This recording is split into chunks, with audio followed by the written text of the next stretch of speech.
sobre a questão da perda de recursos que o Ministério do Meio Ambiente teve. E nós estamos alarmados e preocupados, ministra, na questão da prioridade desse governo, porque a questão da Lei Rouanet foi liberado 16,7 bilhões, nada contra a cultura.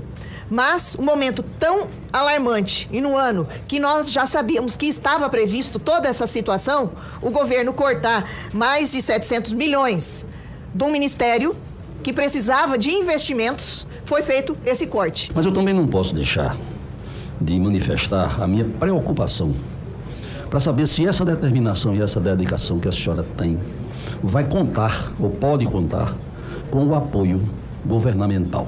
Em relação à questão do orçamento, que eu acho que atravessou a pergunta da senadora Flávia e do senador Flávio, desculpe, e da senadora Rosana, eu vou falar muito rapidamente como foi a evolução orçamentária para combate aos incêndios desde 2019, né, para que a gente possa aqui ter os dados, né? 2019, o que estava alçado, né, no orçamento dos órgãos que fazem o combate ao IBAMA, no caso do Previfogo, 45,9 milhões. 2019. 2020, 38,6 milhões. 2022, 60 milhões. 2023, aí já é na minha gestão, 89,3 milhões. Agora, 2024, o que nós orçamos foi de 111,3 milhões. Aí, nós tivemos no debate aqui, nessa Augusta Casa, aliás, nas duas Augustas Casas, né, uma redução daquilo que foi solicitado no nosso orçamento. E aí nós tivemos um corte.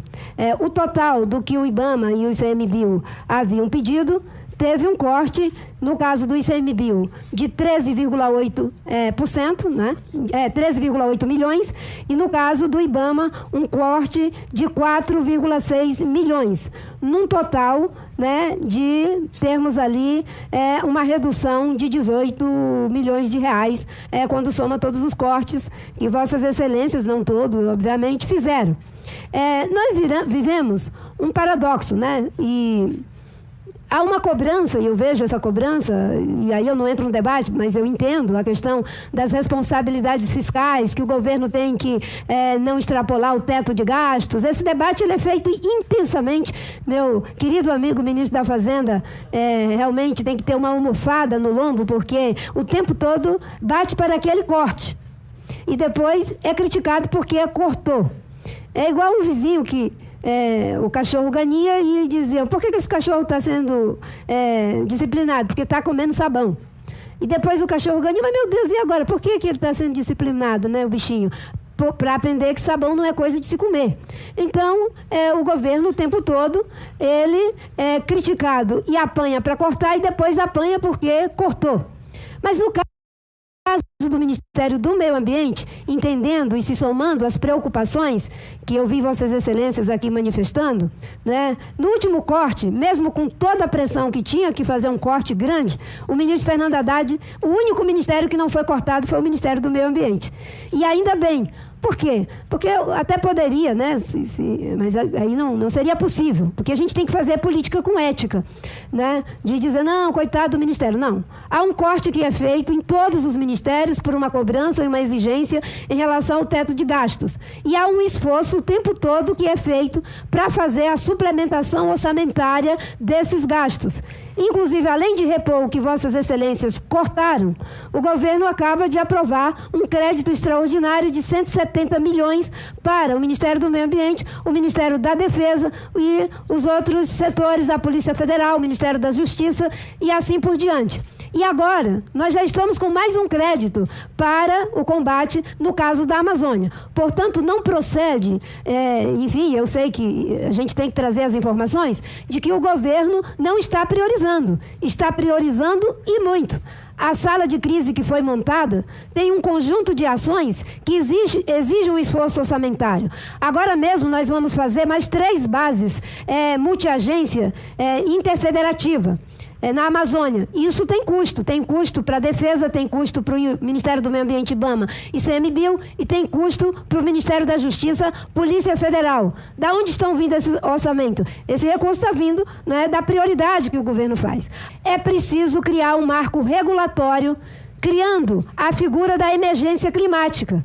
Porque quando é decretado emergência, como temos agora no Rio Grande do Sul, a gente tem a possibilidade de que isso não conte no teto de gastos. Se eu tenho que agir preventivamente, como é o entendimento de Vossas Excelências e o nosso entendimento, eu tenho que ter a cobertura legal para poder fazer isso.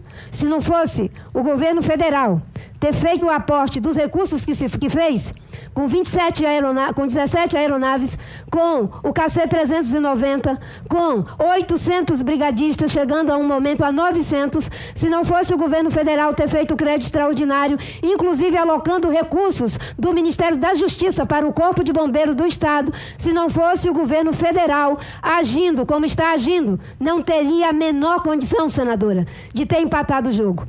Nós não podemos concordar com algumas falas do próprio Ministério, que tem falado da questão do agronegócio, que os próprios empresários estão sendo cobrados e muitos colocados a culpa. E eu quero dizer que o pequeno, o médio e o grande, todos são considerados produtores rurais. E jamais nenhum produtor rural quer colocar fogo nas suas propriedades. É o dado do satélite, dentro de propriedade privada, 10% em propriedade indígena.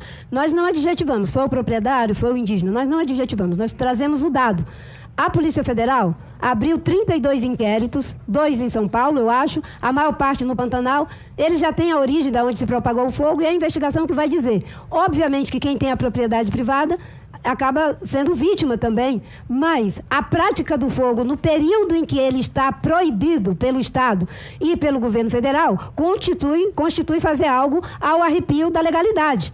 Não tem outro caminho, seja privado, seja quem for. Depois que diz não é para botar fogo, ninguém pode botar fogo, porque senão vai acontecer o que está acontecendo. Eram, na semana anterior, 10 frentes de incêndio por dia. Agora são 7. Não tem raio. Da onde vem esse fogo? Quem é que está botando esse fogo? Certo? Exatamente. Diferentemente do desmatamento, em que você começa um desmatamento, você diz, vou desmatar X hectare, a equipe chega, embarga, etc. O fogo, você pega 1 palito de fósforo e você não tem controle sobre a quantidade de hectares que serão queimados. Não é por acaso que 32% está invadindo a área com floresta. É porque você começa dentro da propriedade, vou renovar a pastagem, fiz o desmatamento, vou tocar fogo. Se alastra. Mas mesmo assim, não é? O que está acontecendo, essa quantidade de fogo, tem um prejuízo secundário enorme à saúde pública e tantos outros.